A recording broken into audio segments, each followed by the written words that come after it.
राधे राधे। श्री हरिदास श्री कुंज बिहारी। कैसे हैं आप सभी लोग? आई होप कान्हा जी की कृपा से आप सभी लोग अच्छे होंगे, स्वस्थ होंगे। सकट चौथ का व्रत कब रखा जाएगा? सकट चौथ के व्रत की कथा, गणेश जी की कहानी। जो इस बार सकट चौथ का व्रत रखा जाएगा 17 मार्च को सुबह 4:06 से शुरू हो जाएगा और 18 मार्च को 8:30 पर समापन होगा। तो इस बार जो व्रत रखा जाएगा 17 मार्च को सकट चौथ का व्रत रखा जाएगा। तो सकट चौथ के व्रत की, बुढ़िया माई की और गणेश जी की कहानी। सकट चौथ में जो कोई भी कार्य हो, सकट चौथ जो भी है, गणेश जी की धन संपत्ति और लंबी आयु, बच्चों की लंबी आयु, संतान प्राप्ति के लिए रखा जाता है।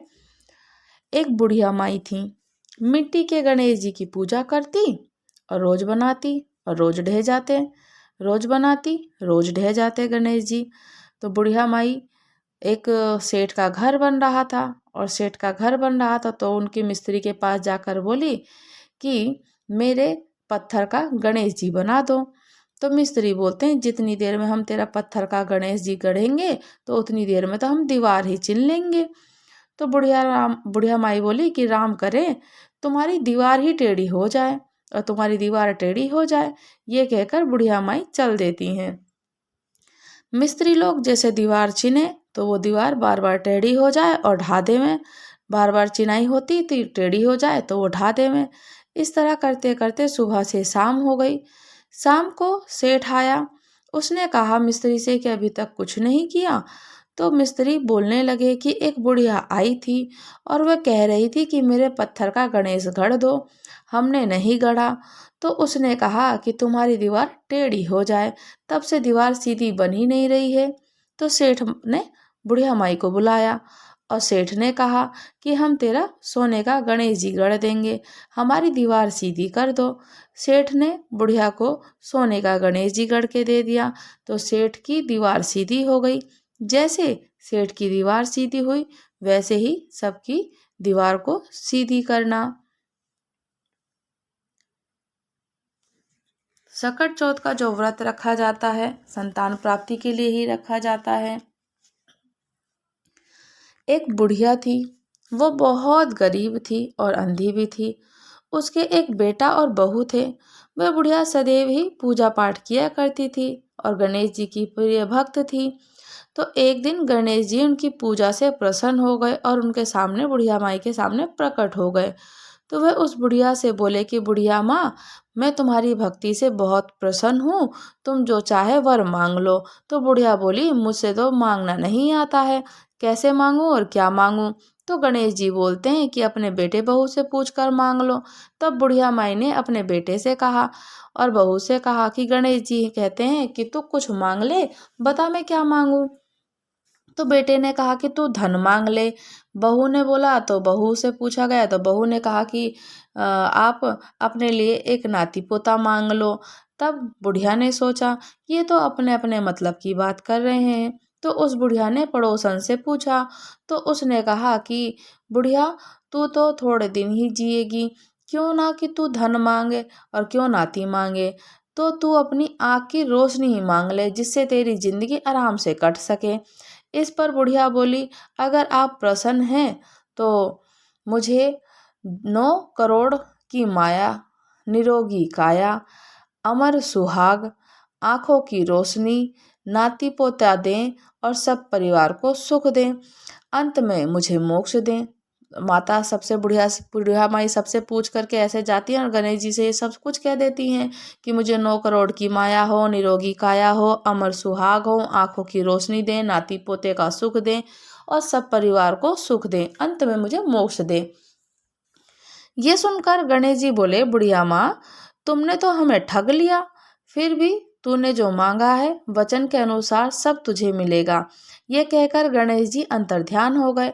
उधर बुढ़िया माँ ने जो मांगा वो सब कुछ मिल गया। तो हे गणेश जी महाराज, जैसे तुमने उस बुढ़िया माई को सब कुछ दिया वैसे भी हम सबको देना और हमारी भी मन की मनोकामना पूरी करना। सकट चौथ के पौराणिक व्रत की कथा। प्रथम कथा है। कहते हैं कि सतयुग में राजा हरिश्चंद्र जी के राज्य में एक कुम्हार था। एक बार तमाम कोशिशों के बावजूद जब उसके बर्तन कच्चे रह जाते तो उसने ये बात पुजारी को बताई।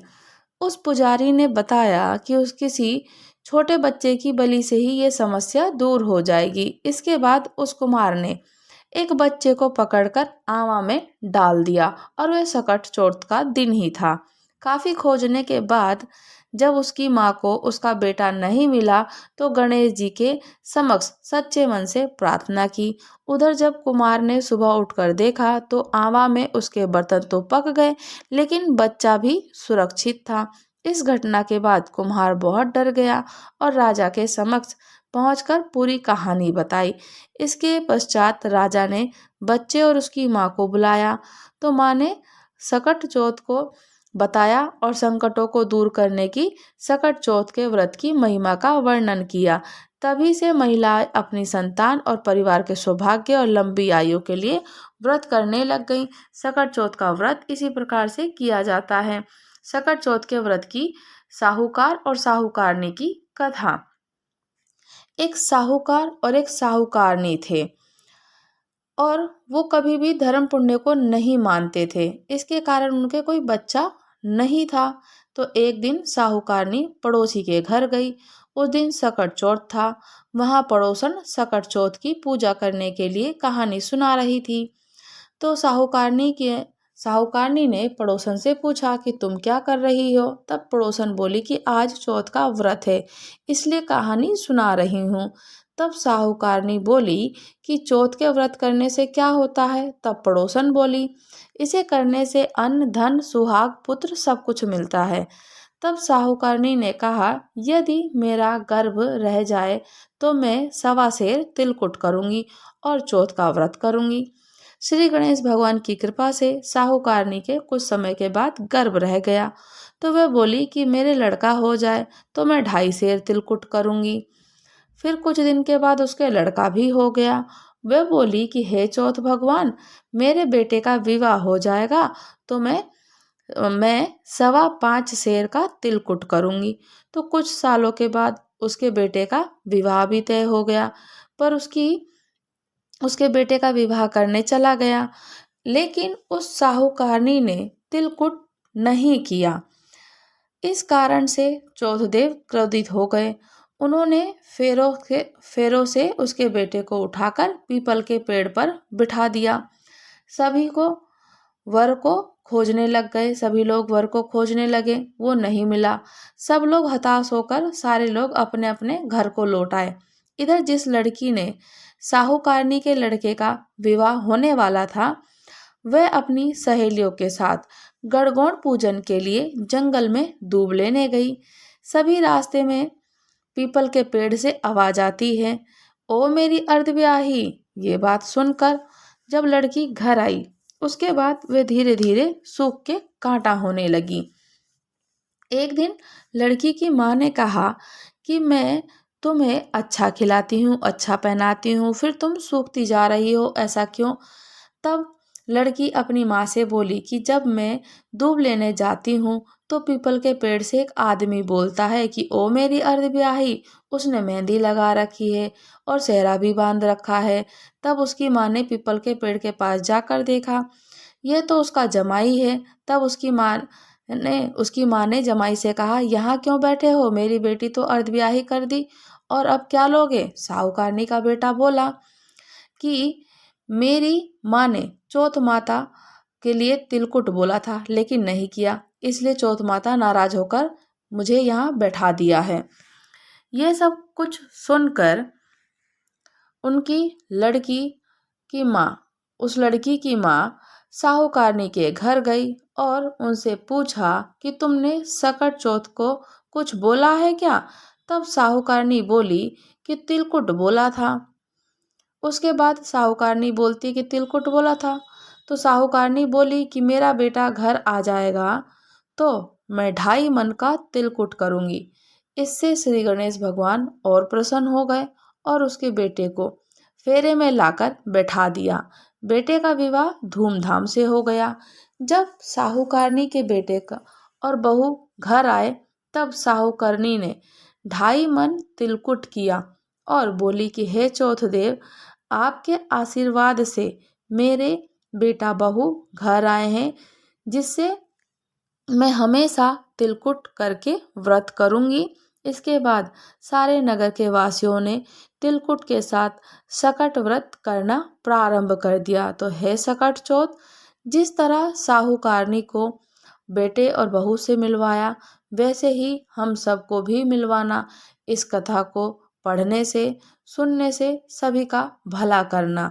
तो बोलो सकट माता की जय हो, सकट चौथ की जय हो, श्री गणेश भगवान की जय हो, जय श्री गणेश देव की जय हो। तो सकट चौथ का जो व्रत रखा जाएगा 17 को रखा जाएगा। इससे हमें संतान प्राप्ति और उनकी लंबी उम्र, धन संपदा, सौभाग्य की प्राप्ति होती है। तो काफ़ी भक्तजन जो व्रत करते हैं, बहुत सी माताएं करती हैं व्रत। अगर आप लोगों ने अभी तक हमारे चैनल को सब्सक्राइब नहीं किया है तो प्लीज़ चैनल को सब्सक्राइब कीजिए, लाइक कीजिए, शेयर कीजिए और प्यारे प्यारे से कमेंट कीजिए। पॉजिटिव कमेंट करते हैं तो मोटिवेशन मिलता है और अच्छा लगता है कि आप लोग जो भी पढ़ते हैं, कमेंट करते हैं, अच्छा करते हैं, तो उसके लिए बहुत बहुत धन्यवाद। और आप लोग प्यारे प्यारे से ही कमेंट किया करें ताकि मुझे और अच्छे से मोटिवेशन मिलता रहे। सकट चौथ के व्रत की जो पूजा विधि है, सबसे पहले सुबह जल्दी उठकर हमें गणेश जी का ध्यान करना है, स्नान आदि करना है। उठकर स्नान से निवृत्त होकर, घर के कार्य से निवृत्त होकर पूर्ण रूप से पूजा करनी है, जो हमें गणेश जी का ध्यान करना है। अब चौकी पर हरे या लाल रंग का कपड़ा बिछा लीजिए और गणेश जी का आपके पास जो भी सिर विग्रह हो, प्रतिमा हो, चित्रपट हो, अपने एक चौकी पर, पाटे पर स्थापित कर लीजिए। पूजा में गणेश जी को सिंदूर, फूल, फल, मिठाई और दुर्वा और तिल का बिना चीज़ें चढ़ाएं। इन सब चीज़ों से बनी हुई चीज़ों को चढ़ाना चाहिए। तिलकुट कहते हैं तिल का दान। तिल होता है काला तिल, सफ़ेद तिल। इनके तिल के लड्डू बना सकते हैं। फल, फूल, मिठाई, ये सारी चीज़ें आपको गणेश जी को समर्पित करनी है। और पूजा करके पूर्ण रूप से ब्रह्म मुहूर्त में उठकर हमें स्नान आदि तो पहले ही कर लेना है। पूर्ण रूप से विधि विधान से पूजा करनी है। गणेश जी को सिंदूर का तिलक लगा दीजिए, घी का दीप प्रज्वलित कर दीजिए। आप लाल रंग का, पीले रंग का कपड़ा उस पर बिछाइए और चित्रपट, श्री विग्रह स्थापित कीजिए और फिर उनकी आप फल, फूल, धूप, दीप, नैवेद्य से पूजन अर्चन कीजिए। अपने मन की सारी बात कहिए। उसके बाद में व्रत का संकल्प लीजिए, व्रत कीजिए। व्रत में हम लोग फलाहार कर सकते हैं। फलाहार एक समय जरूर होता है तो कर लेते हैं। तिल चौथ पूजा की विधि जो है इसी प्रकार से आप कर सकते हैं। भगवान जी को अक्षत, रोली, मोली, जनेऊ, दुर्वा, ये सब चीज़ें भी गणेश जी को समर्पित की जाती हैं। तो आप भी, आपके पास जो चीज़ें जिस तरीके से बन पड़े, आप पहले वो सारी चीज़ें रखिए और कीजिए। पूर्ण रूप से विधि से, विधान से पूजा की जाए तो और उससे हमें पुण्य फल की प्राप्ति होती है। प्रभु प्रसन्न होते हैं। तो हम लोगों से जितना ऐसा हो कि किसी प्रकार की कोई त्रुटि ना हो और अच्छे से वो कार्य हो जाए तो करिए और उसको आनंद लीजिए। व्रत को संकल्प लीजिए, व्रत पूर्ण होगा। भोले बाबा और गणपति महाराज सबकी मनोकामनाएं पूर्ण करेंगे। जैसे उस साहूकारनी की पूरी करी है वैसे ही हमारी भी करें और समस्त संसार की करें। तो राधे राधे। श्री हरिदास, श्री कुंज बिहारी।